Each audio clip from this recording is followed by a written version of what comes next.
Salut tout le monde, bienvenue sur ma chaîne pour une nouvelle vidéo et pour ne pas changer, encore un book haul. Celui-ci est vraiment énormissime. Du coup, je vais le diviser en deux parties. J'ai déjà constitué mes deux piles, donc voilà comment je vais organiser les choses. Parce que franchement, sinon, si je fais tout en un, ça va être beaucoup trop long. Donc, la dernière vidéo que vous avez vue sur ma chaîne, c'était également un book haul. C'était un book haul que j'avais tourné à mon retour de vacances en août. Donc, je suppose qu'il regroupait mes achats juillet-août, un truc comme ça. Ensuite, je n'ai plus tourné de book haul, ce qui signifie que les livres que je vais vous présenter regroupent toutes mes acquisitions livresques à partir de septembre. Donc septembre, octobre, durant ces 2 derniers mois. J'ai beaucoup acheté, parce que je dois avoir 35-36 livres à vous présenter. Alors ce que j'ai fait, c'est que j'ai fait 2 piles de livres.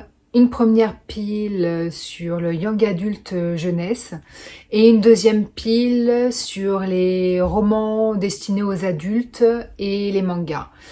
C'est 2 piles assez équilibrées, donc ça devrait durer un temps assez égal.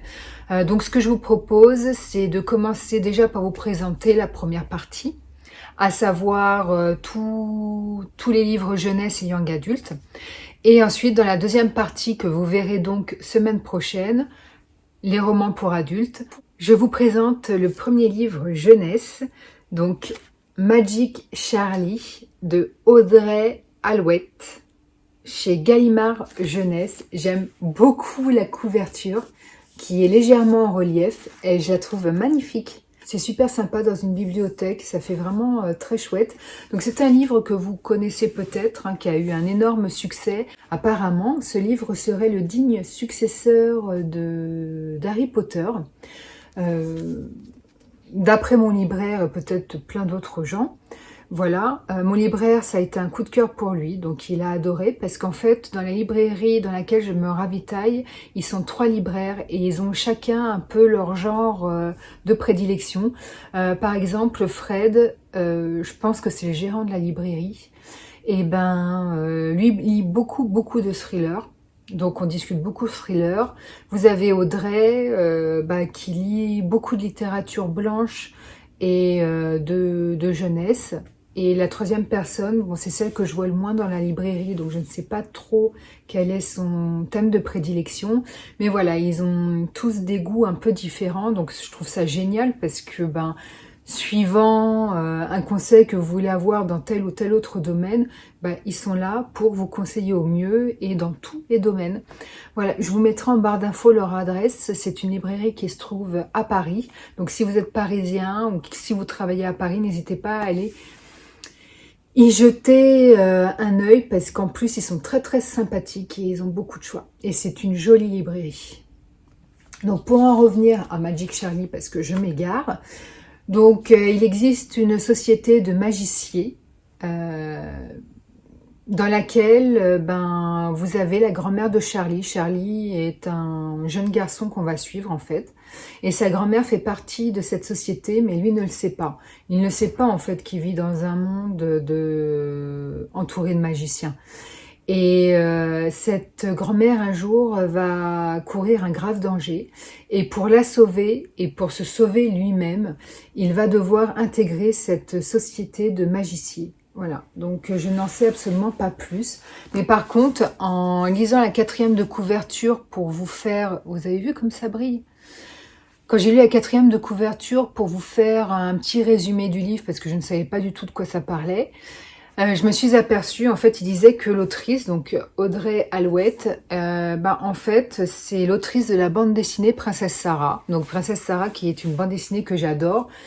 Même si j'aime moins les derniers volumes parce que je trouve que ça part un peu dans tous les sens, c'est plus du tout réaliste, mais ça reste quand même plaisant à lire.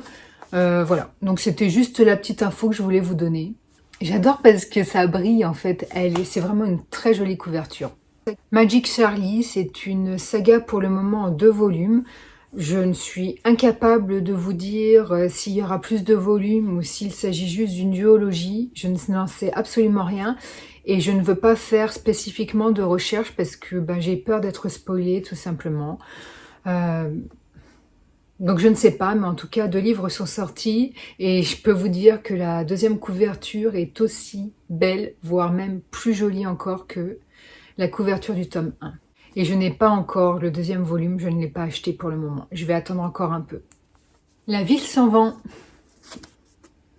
Également une magnifique couverture avec des dorures, ça brille. J'adore tout ce qui brille, comme le titre du film. Et également le tome 2, parce que je ne me suis pas juste arrêtée au tome 1. Donc c'est un livre d'Éléonore de Villepoix, aux éditions Hachette. Voilà, Hachette Roman. Le volume 2 est plus sobre que le volume 1. C'est même moins joli, mais c'est très joli quand même. Et regardez, si c'est pas tout mignon, ça dans une bibliothèque. J'espère que ça va me plaire. Alors, ça parle de quoi? Je l'ai vu tellement tourner sur les réseaux sociaux et les avis sont plutôt vraiment très bons. Soit c'est des coups de cœur, soit ça n'en est pas, mais les gens disent quand même que quand c'est pas un coup de cœur, c'est quand même un très bon roman. Donc on va suivre Lastia Nax qui a 19 ans et qui suit une formation de mage. Voilà. Donc j'ai l'impression que c'est un personnage assez carriériste. Donc qui s'attend à gravir les échelons du pouvoir un à un, sauf que son mentor va être victime d'un meurtre et du coup j'ai l'impression qu'il va gravir les échelons plus précocement que prévu. Il va apparemment son chemin malgré tout va être semé d'embûches politiques, il précise bien le genre politique. Il va rencontrer Arca, donc apparemment qui est une jeune guerrière et qui est dotée d'un certain talent pour se sortir des situations les plus périlleuses. Et apparemment ça tombe bien puisque ces situations périlleuses, elle adore les déclencher. Lui apparemment du coup est à la recherche de l'assassin de son maître et elle à la recherche du père qu'elle n'a jamais connu. Donc bon, j'ai l'impression que ça va être un binôme. Chacun va avoir une personnalité différente, à mon avis ils vont se compléter. Je me dis même que si ça se trouve on va arriver à une histoire d'amour entre les deux, je ne sais pas. Alors là, j'extrapole complètement, je n'en sais absolument rien. Voilà, donc suivant les avis que j'en ai lus, soit c'est des coups de cœur, j'en ai vu une aussi qui a trouvé que le roman était très bon, c'était juste que la partie politique, ça la saoulait un peu.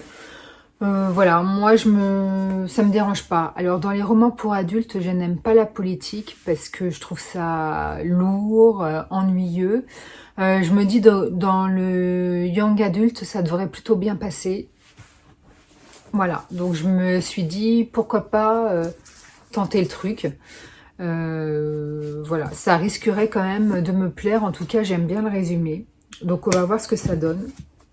Je verrai ça très bientôt. Je ne sais pas encore quand parce que j'ai tellement de bouquins à lire. Plus de 300 quand même. Un livre que je vais commencer en lecture commune début novembre avec ma petite Livia que j'aime beaucoup. Le syndrome du spaghetti de Marie Vareille aux éditions Pocket Jeunesse.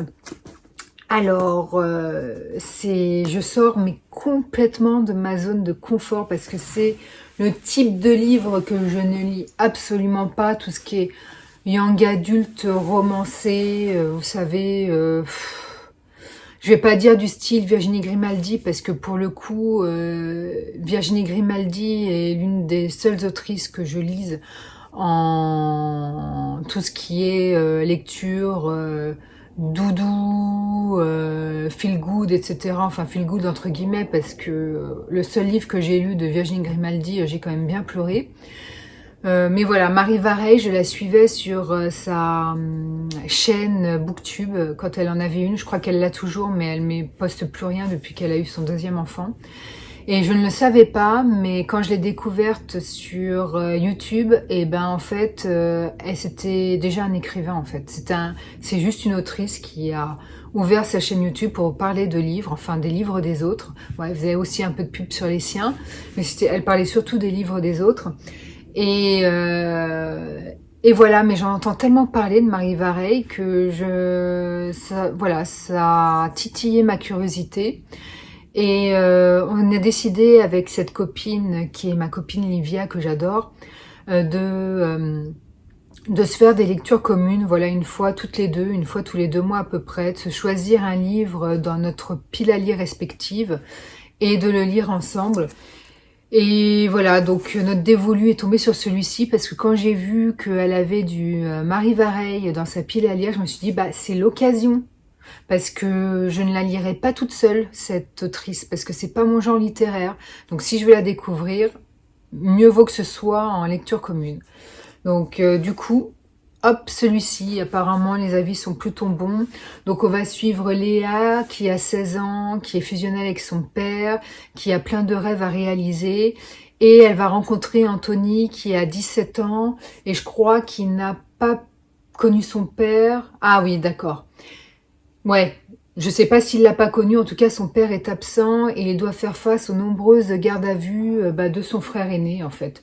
Donc lui n'a pas de rêve à réaliser et il n'en a même plus depuis longtemps. Et un jour, la vie va basculer pour Léa et je crois qu'ils vont se rencontrer à ce moment-là. Et voilà. Et je pense qu'il va l'aider à se relever et leur destinée s'en trouve à jamais bouleversée. Donc c'est tout ce que je peux vous raconter. En même temps, j'ai pas forcément envie de vous en dire plus parce que j'aime pas ça. Mais j'espère que ce sera une bonne lecture. En tout cas, ce sera toujours sympa de le lire en lecture commune. Donc du coup, je vous en dirai plus dans pas très longtemps parce que je le commence début novembre. Dans mon haul anniversaire, je vous avais présenté le tome 1 des Faucons de Ravera de Melissa Caruso en édition poche, donc de chez Big Bang. Voilà, donc je me suis procuré les tomes 2 et 3. J'aime pas mal les couvertures, elles sont classe tout en restant sobres. Et toujours dans le même dessin en fait, c'est juste les couleurs qui changent. J'aime beaucoup. Je crois que c'était une couleur assez jaune dans le premier volume, je m'en souviens plus du tout. Voilà, donc les tomes 2 et 3. Et je vous avais pas raconté dans mon haul anniversaire le synopsis. Donc nous sommes dans un empire, l'empire Avérin, où la magie est très peu présente. Donc c'est un système qui contrôle les masses pour voir s'ils ont un pouvoir magique ou pas. Donc les gens sont contrôlés dès leur enfance et dès qu'ils sont repérés à avoir des talents de magie, ils sont enrôlés de force dans le régiment des faucons. Et on va suivre une jeune femme, Zahira, qui a échappé à ce sort, tout simplement parce qu'elle a grandi dans la rue et elle s'est toujours efforcée en fait de cacher sa nature. Sauf que cette jeune femme cache une magie dangereuse et rare qui pourrait bouleverser l'empire entier et puis même le renverser en fait. Et de l'autre côté, on va trouver un autre personnage qui s'appelle Amalia, qui est une héritière, apparemment elle est riche, et elle fait partie du régime des Faucons, et elle est dans toutes les machinations politiques, et voilà, elles vont se retrouver, elles vont se rencontrer un jour, et elles vont former un improbable duo, sans doute pour renverser l'Empire. Je présume que c'est ça l'histoire en fait. Donc je trouve que l'histoire a l'air plutôt riche pour du young adulte. Et franchement, l'histoire me dit bien. On a l'impression apparemment, ce serait un peu comme Game of Thrones, mais version young adulte, donc un peu moins complexe on va dire. Enfin j'espère parce que Game of Thrones, pour lire les bouquins, il faut vraiment une immense concentration. Le 3e volume des Sœurs Carmine, Dolorine à l'école de Ariel Holz. Donc c'était le volume qui me manquait, que je voulais absolument, parce que le premier volume m'a été dédicacé par l'auteur et que j'ai lu et que j'ai adoré. Voilà, donc je vous en ai parlé dans mon haul anniversaire. Je suis contente d'avoir réussi à trouver le 3e volume, même si c'est sur Amazon malheureusement, mais bon c'est comme ça. Et voilà, de découvrir, de terminer cette saga qui se lit assez vite hein, parce que... Oh, j'adore. Parce que vous avez quand même certaines calligraphies à certaines pages, pas toutes. Et c'est vraiment chouette. Donc c'est les éditions Nao ou Naos qui fait ça. Et c'est une trilogie. Hein, donc il n'y aura pas plus de volumes. Puis de toute façon, ça fait maintenant quelques années que ils sont tous les trois sortis. Donc je crois pas qu'il y en aura un quatrième. En tout cas, c'est pas prévu et je n'ai rien entendu dessus. Donc moi, ce que j'aime, parce qu'on suit en fait la vie de trois sœurs qui vivent de mémoire dans un quartier très pauvre et qui, si je me souviens bien, qui volaient pour pouvoir survivre en fait. Ah oui, c'était l'une des sœurs, je crois que c'était la sœur aînée en fait, qui participait à des cambriolages chez les riches pour réussir à survivre et puis à nourrir sa famille, parce qu'elles sont quand même trois sœurs et en sachant que la maman est là sans être là, on ne sait pas trop pendant tout le livre 1, elle est absente, on la revoit juste à la fin du bouquin, enfin voilà. Donc c'est vraiment les sœurs qui se prennent complètement en charge. Et j'avais aimé, déjà, je vous l'avais expliqué dans le hall anniversaire, la petite sœur, parce que quand les chapitres tombaient sur elle, j'étais juste morte de rire. La gamine qui doit avoir 7-8 ans, elle s'exprime avec son innocence d'enfant de 6-7 ans. Et puis c'était trop mignon parce qu'elle dit des choses absolument drôles, cette gamine. Et ce que j'avais aimé aussi, c'est l'univers propre à Ariel Holz. Voilà, il s'est créé son propre univers, très noir, très sombre, sans que ce soit glauque ou malsain, hein, bien sûr que non, mais un univers vraiment propre à lui et bien reconnaissable entre plusieurs livres. Voilà, c'est ça aussi que j'ai apprécié. En plus, c'est plutôt bien écrit. Alors là, je vais pas pouvoir vous raconter l'histoire. Je vais vous expliquer pourquoi. Donc, le tome 2 de Semblable de Julie Jotz. Voilà, aux éditions Plume Blanche. Alors, ce que j'adore chez les éditions Plume Blanche, j'ai pas beaucoup d'éditions d'eux. Mais ce que j'adore, c'est la calligraphie. Voilà, en tête des chapitres. Toujours des petits dessins. Je trouve ça vraiment très beau. Alors, il y a même des cartes. Alors, c'est pas non plus le plus beau au niveau calligraphie. J'en ai eu d'autres de bien plus jolis, mais c'est quand même sympa. Donc, le tome 2. J'avais acheté le tome 1 au Salon du Livre, que je n'ai pas encore lu. C'est les mêmes calligraphies, donc c'est pas la peine de vous montrer. Qui m'avait été dédicacé par l'autrice. Voilà, et j'avais même eu du coup un marque-page en cadeau parce que je l'avais acheté sur place. Donc ça, c'est l'avantage des salons. Et je peux pas vous raconter l'histoire parce qu'en fait, quand vous regardez le dos du tome 1, c'est un poème. Et le poème est super énigmatique. Donc je ne sais pas quoi vous dire. À part qu'il y a juste une phrase là qui indique « Que se passe-t-il lorsque deux esprits ne doivent plus faire qu'un ?» Voilà, c'est tout. Donc là, on part... quand je vais me mettre à lire, en fait, ce sera une totale découverte parce que je ne sais absolument pas de quoi ça parle. Et j'ai envie de vous dire que c'est pas plus mal finalement. Parce que la surprise reste entière.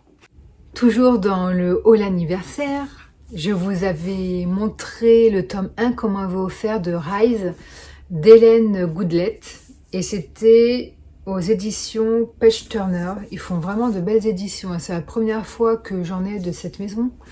Et franchement magnifique. La couverture est en relief comme le premier volume. Et elle est juste aussi jolie. Je crois que le premier volume c'était du noir et du rouge. Là c'est du noir et du bleu à dominance bleue. Voilà, donc le tome 2, je n'ai pas encore lu le tome 1, comme vous vous en doutez. Et donc, pour rappel, ça parlait d'une couronne, de 3 prétendantes à la couronne, et basta. Donc, on suppose très facilement que tous les coups bas vont être permis pour que l'une des prétendantes accède à la couronne, en fait, tout simplement. Voilà, donc je pense que c'est l'intrigue déjà vue, qui va pas être spécialement original, mais que j'adore. Donc c'est vraiment le livre, je pense à mon avis, qu'on lit quand on n'a pas envie trop de se prendre la tête sur un bouquin. Et voilà, avec une intrigue facile et plaisante. Et voilà, donc j'ai vraiment hâte de découvrir ce récit. Donc je verrai pour une très prochaine lecture. On reste dans le hall anniversaire. Je vous avais présenté Les Voleurs de Fumée, le tome 1. J'ai récupéré le tome 2, donc, qui s'appelle Le Monde des Démons, donc toujours de Sally Green. Hein. Aux éditions J'ai lu, donc J'ai lu, qui ont fait vraiment de très belles couvertures. Je les trouve vraiment très classe. Sans être vraiment dans m'as-tu vu. Pour rappel, le premier tome, c'était à peu près le même dessin. Je pense que le trône devait être un peu différent. Ça devait être un autre trône. Et par contre, les flammes étaient bleues. Et c'est vraiment magnifique. Donc, je crois, je vous ai dit tout à l'heure, pour les Faucons de Ravera, que c'était un peu un univers à Game of Thrones. Mais je me demande si c'est pas plutôt celui-ci qui était comparé à Game of Thrones, mais en version bien évidemment plus soft, puisque c'est destiné à des jeunes. Mais j'ai lu le synopsis et ça a l'air un peu complexe. Donc ça, c'est le coup de cœur de Piketty Bookin. Voilà, donc on va suivre une princesse visionnaire qui ne laissera personne lui dicter sa conduite. Un soldat idéaliste déchiré entre son cœur et ses devoirs. Une chasseuse intrépide traquant la plus dangereuse des proies, un traître déterminé à venger le sang de son peuple, un voleur insaisissable qui multiplie les faux semblants, un monde immense et magique au bord du chaos dont la clé se trouve peut-être au fond d'une bouteille de fumée. Voilà, donc en 1, 2, 3, 4, 5, vous avez déjà au moins 5-6 personnages en 5 lignes. Donc je comprends mieux pourquoi c'est comparé à Game of Thrones. Donc nous verrons ça, mais déjà ça me donne très envie de le lire. Les couvertures aussi, ça aide bien. Et voilà, je trouve que les maisons d'édition, franchement, elles font de gros efforts pour s'appliquer sur les couves maintenant. Elles n'ont pas toujours été super belles, mais là, je sais pas, toutes les maisons d'édition maintenant s'y mettent en cœur pour nous sortir vraiment de superbes livres. Et moi, je ne peux que acquiescer. Celui-ci n'est déjà pas la règle du magnifique livre, donc le tome 3 de Anne de Green Gables, donc de Lucie Maud Montgomery. Donc celui-ci s'appelle Anne de Redmond, édité par Monsieur Toussaint Louverture. Vous avez vu comme c'est magnifique, il est encore plus beau que les deux précédents volumes. Et ça dans une bibliothèque, mais c'est juste somptueux. Il n'y a pas d'autre mot en fait. Donc il sera lu prochainement, je ne sais pas encore quand. J'ai l'habitude de lire un volume d'Anne dès que je sais que le prochain volume va bientôt sortir. Je ne sais pas quand sort le tome 4, mais il me semblait avoir lu que c'était début 2022, je crois, de mémoire. Je sais pas. Franchement, j'ai mis toute réserve parce que j'arrive pas à voir sur Internet quand sort le prochain volume. En tous les cas, moi j'ai adoré les deux précédents qui ont été des coups de cœur. Donc il n'y a pas de raison que je n'aime pas celui-ci non plus. Et surtout avec une couverture comme ça, quoi. Oh là là, moi je suis trop influencée par ces magnifiques couvertures. On continue dans les beaux livres, hein. J'ai tout gardé le meilleur pour la fin. Regardez la beauté de celui-ci, qui commence à tourner sur les réseaux sociaux, donc peut-être l'avez-vous déjà vu. La librairie de Téhéran de Marianne Kamali, aux éditions Hauteville. Ah bah je comprends pourquoi il est somptueux, parce que les éditions Hauteville sortent de magnifiques bouquins. Ils font vraiment un travail éditorial superbe. Donc là on reste dans du young adulte, malgré la couverture et l'intitulé du livre, c'est du young adulte. Donc on va suivre une jeune femme en fait, qui est lycéenne, enfin qui est jeune, je sais pas quel âge elle a, en tout cas on est à Téhéran en 1953.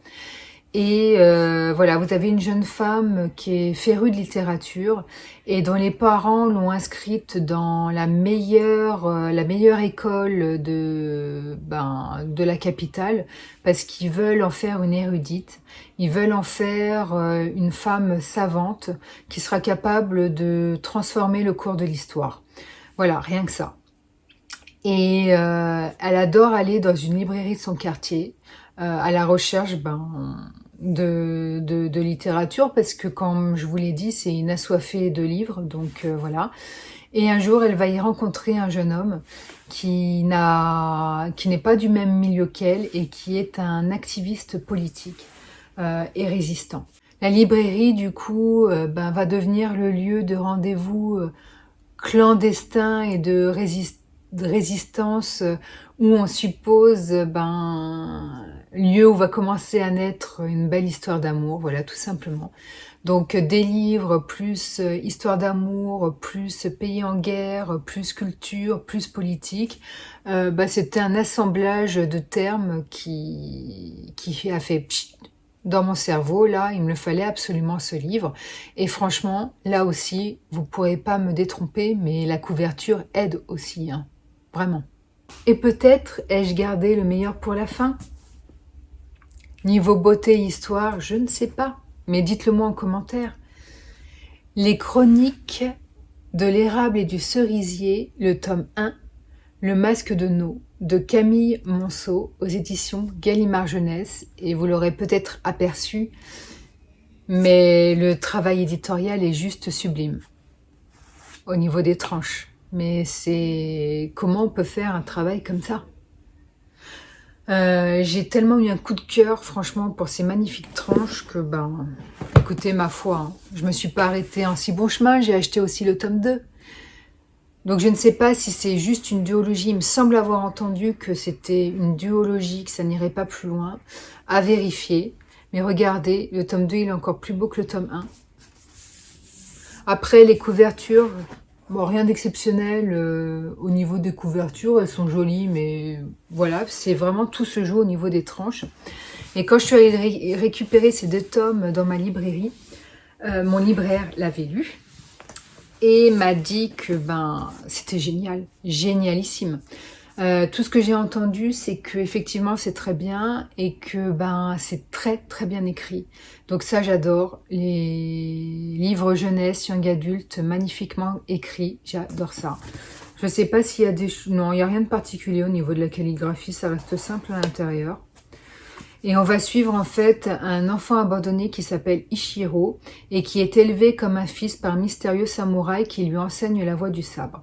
Vivant reclus dans les montagnes, au cœur d'une nature sauvage, il grandit au rythme des saisons, entre une insouciance bienheureuse et un apprentissage qui exige persévérance et courage.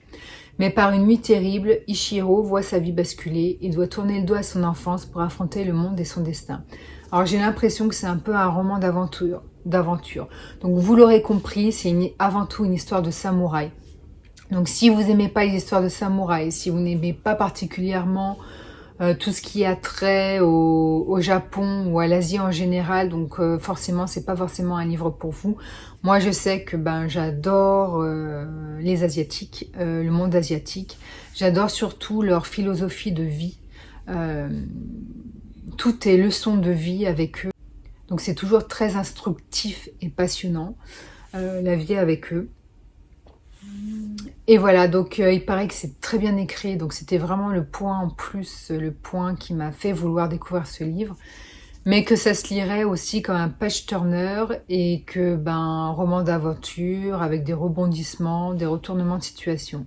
C'est comme ça qu'on me l'a décrit. Et j'ai hâte du coup parce que en plus si c'est bien écrit, ça aide vraiment à apprécier un bouquin. Et c'en est terminé de cette première partie de ce book haul. J'espère que ça vous aura plu. N'hésitez pas à me mettre en commentaire vos avis, vos conseils. Dites-moi si vous en avez acheté certains, si vous en avez lu certains, ce que vous en aurez pensé. Voilà, donc je tourne dès maintenant la partie 2, hein, comme je vous l'ai dit en introduction. Je pense que du coup cette vidéo n'aura pas duré extrêmement longtemps. En tout cas, si elle vous a plu, n'hésitez pas à cliquer sur j'aime pour l'algorithme, à vous abonner si ce n'est pas déjà fait. Et sur ce, je vous dis alors à tout de suite pour moi et à la semaine prochaine pour vous pour la deuxième partie de ce gros book haul. Bye.